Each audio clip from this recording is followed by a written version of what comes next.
are here joined by PaperX. If you can put on the headsets just so you can hear the questions online. Xing. We'll begin first with a question from Tabin Cow from Iconic. Tabin, if you would like to begin. Hello, my question is for PaperX coach Alex, and the question is why Jin didn't pick Duelist on Pearl? Why Jin didn't pick Duelist? I'm not sure actually.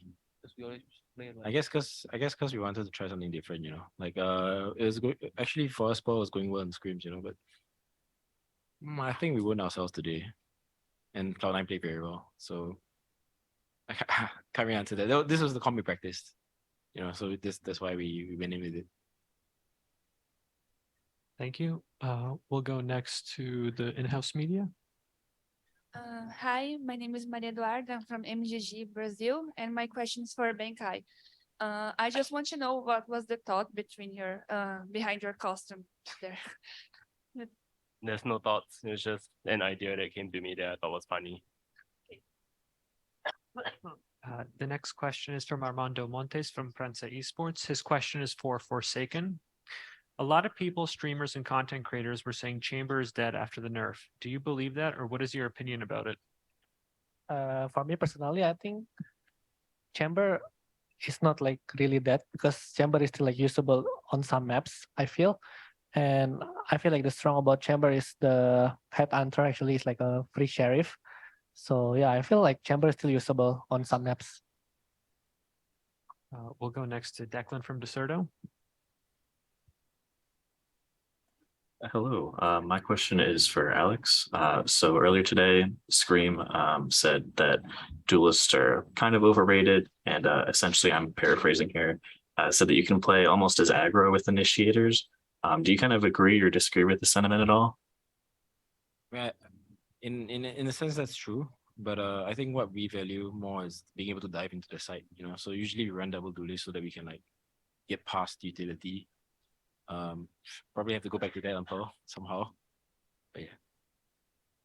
He has a point for sure. Thank you. Are there any other questions from the on-site media? There are no more questions from the on-site media. We'll go to Camus from SpikeTap. Hi, my question is for Benkai. I just want to know, essentially, I asked this earlier as well to another team, but I just want to know, since you didn't really have as much of a look at any of these teams yet this year, or like what they're going to look like on stage, did you prep specifically for Lotus, knowing that you were going to be able to pick Lotus right away, or did you just have like a general plan going into this tournament, or was your prep more focused on just like you know, the basics and the fundamentals and just making sure that you come in confident? Or did you have a more specific game plan? I don't think we really prepared anything in specific for Cloud9. It was more of we came into this tournament more focused on basics more than anything else, and that was just what we were carrying with us into the series. Cool. We'll go next to Declan from Deserto. Hi, another question for Alex. I was just wondering if you're at all afraid of kind of the meta trending away from kind of how you guys want to play, or rewarding your style specifically, especially with, I don't know if you've seen the patch 6.3 notes, but there's a pretty decent nerf coming to Raze in the future. Yep. I think we'll still try and make it work. I think that we have been all over the place, like in terms of practice, like there's a lot of things we want to work on at the same time, but I think by the time Korea rolls around, we're still gonna try and make sure that it works, because we try to play to our strengths now. Strengths is having like Forsaken and Jing in duelist roles.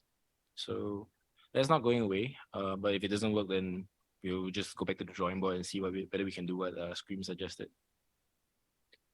We have one more question coming in from Armando Montes. This one is for Alex. I want to ask Alex about the format of the tournament. What do you think? It is so wild because it does not have a loser bracket. It is interesting. What are your recommendations for the team of Riot Esports? I think they tried to do the best they could. Yes, it's brutal. I would have liked to have a second game, to showcase what we practice because we've got a big map pool, but it is what it is. I don't really have any suggestions. I mean, it would be nice if there was a Swiss system, but I understand that they have time constraints and they only want to have like a single broadcast, which is good for fans to see everything. If they ever have a tournament like this in the future, then maybe give us a lower bracket. But it'd be nice for me, you know what I mean? And Camus, do you have one more question? No, sorry. Last call for any questions from the room. Paper X, thank you so much for taking the time to speak with us today. Thank you. Thank you.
Hello, everyone. We are joined by Cloud9, who are coming off of their first round victory against Paper Rex.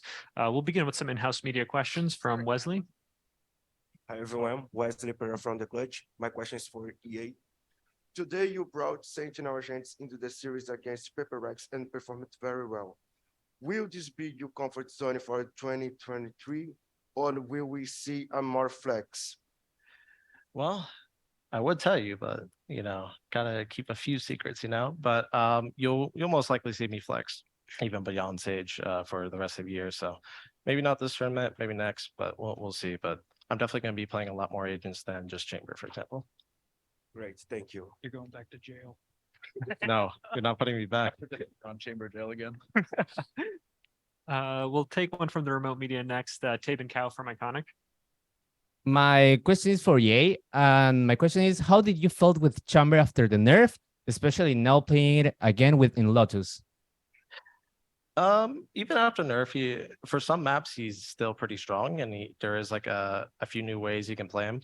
I think you have like a lot more creativity now for some of the angles and some of the maps, but he is still like a pretty drastic nerf, and like especially for like a lot of maps, he's just simply not viable anymore.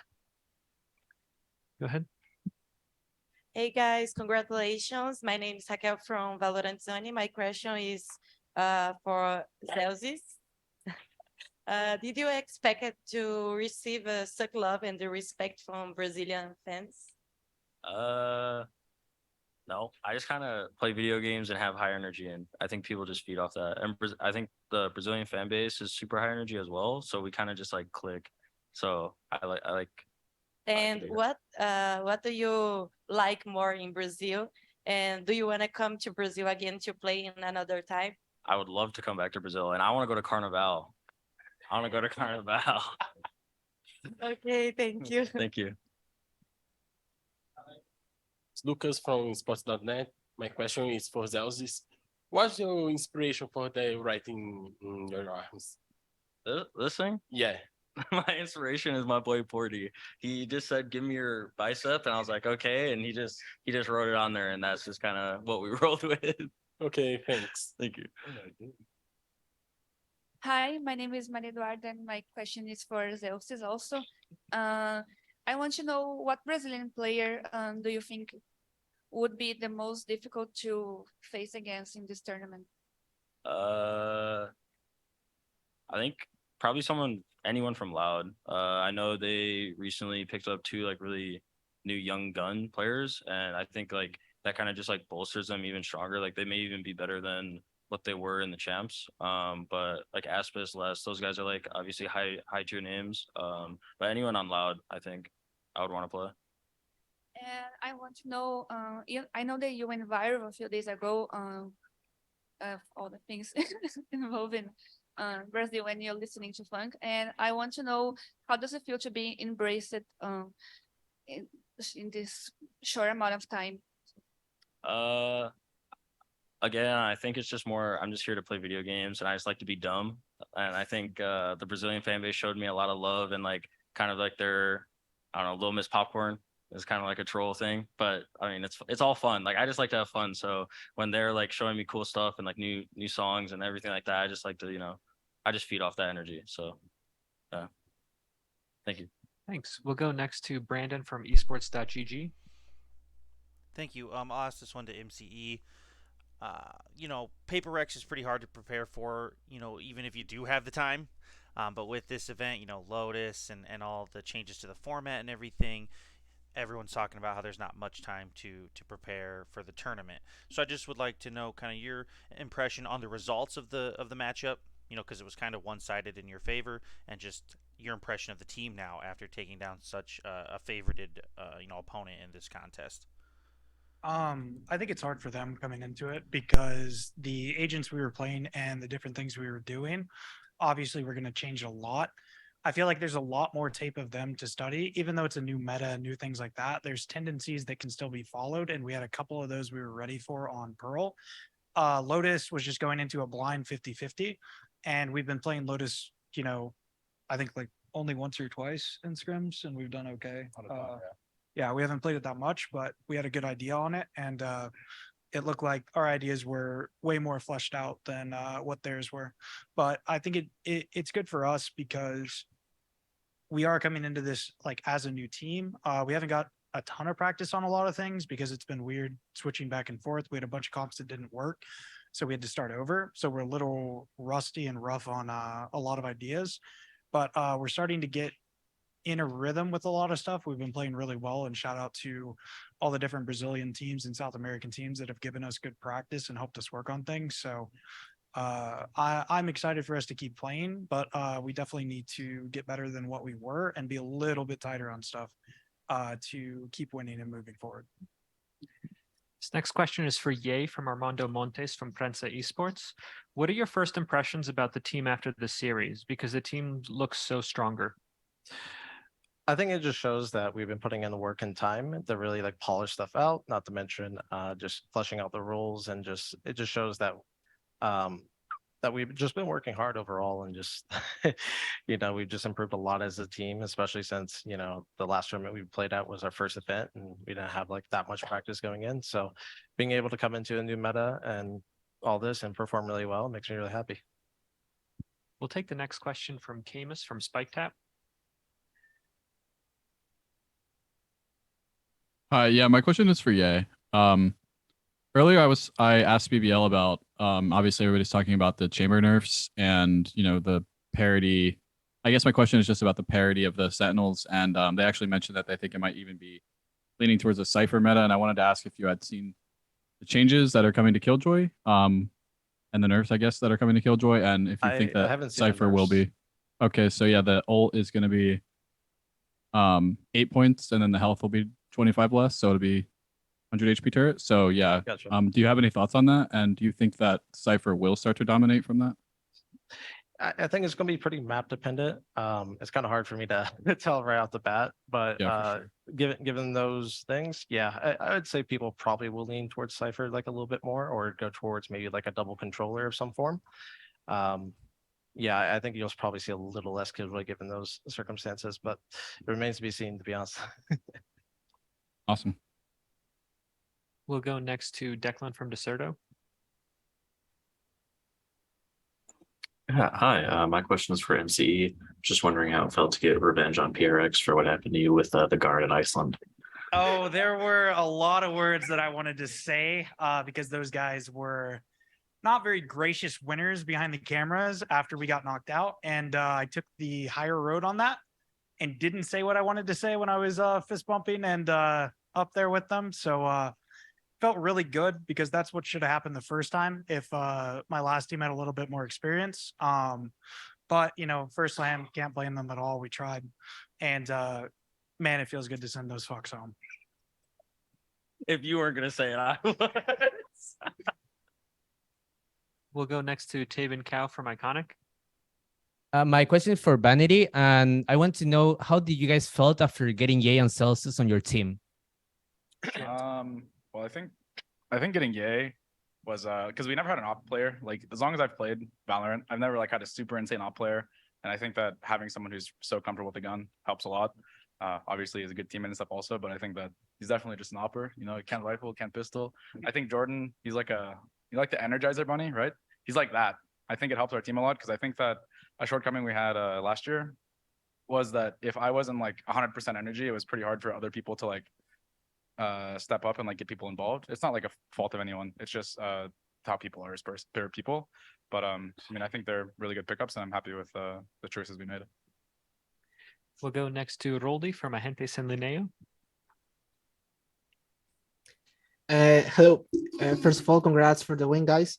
My question is for Jay. We have seen you play Jet, Chamber, and now Sage. You said that you will flex more this year, and I am personally looking forward to watch that. So what's your approach on that, and how will you keep that Diablo mentality that characterizes you?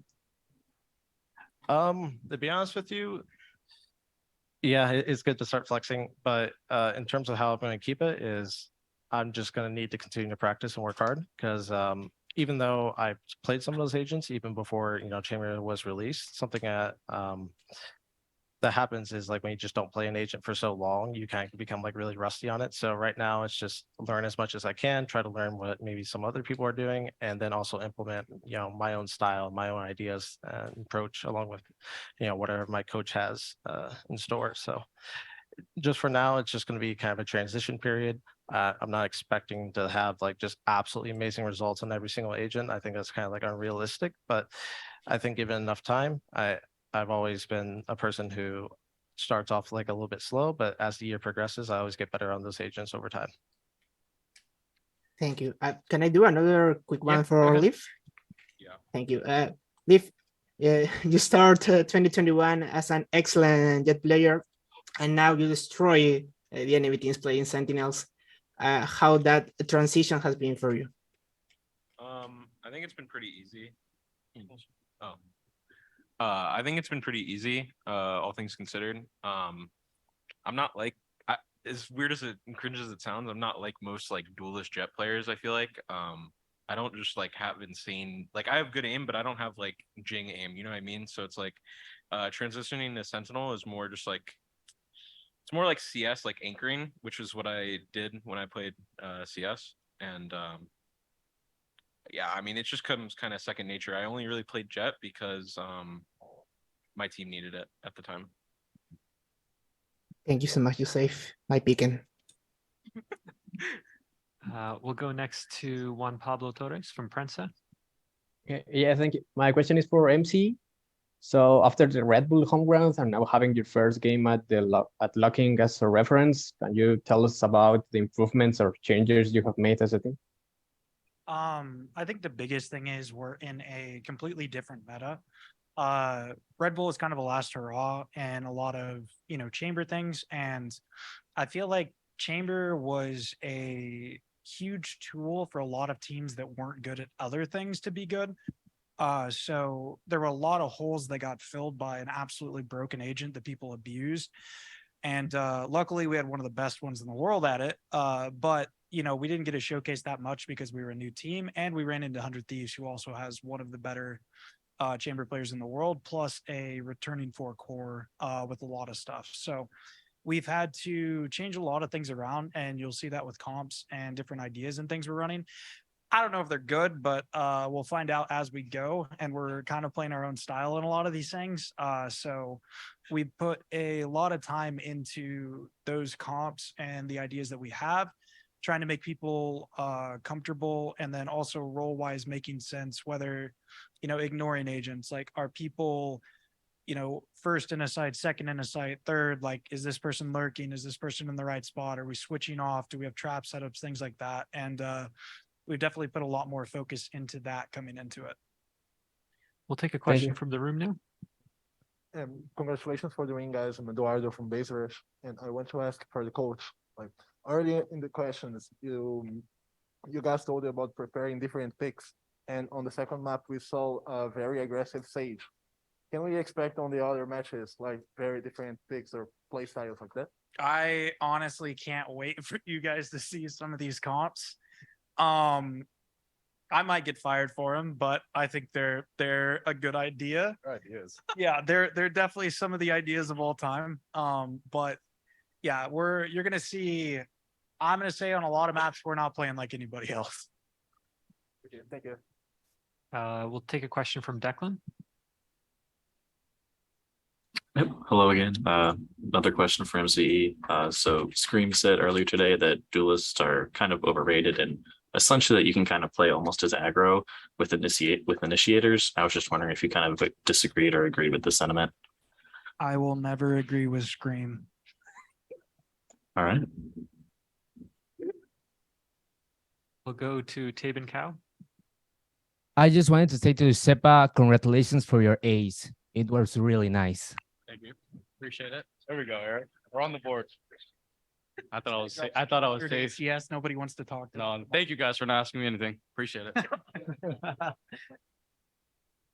And I think that might have been the last question of the night. I appreciate it. Thank you so much. Hey, don't make one up on the spot. This will conclude the press conference with Cloud9. Thank you so much for taking the time to speak with us today. Thank you guys. Thank you guys for having me.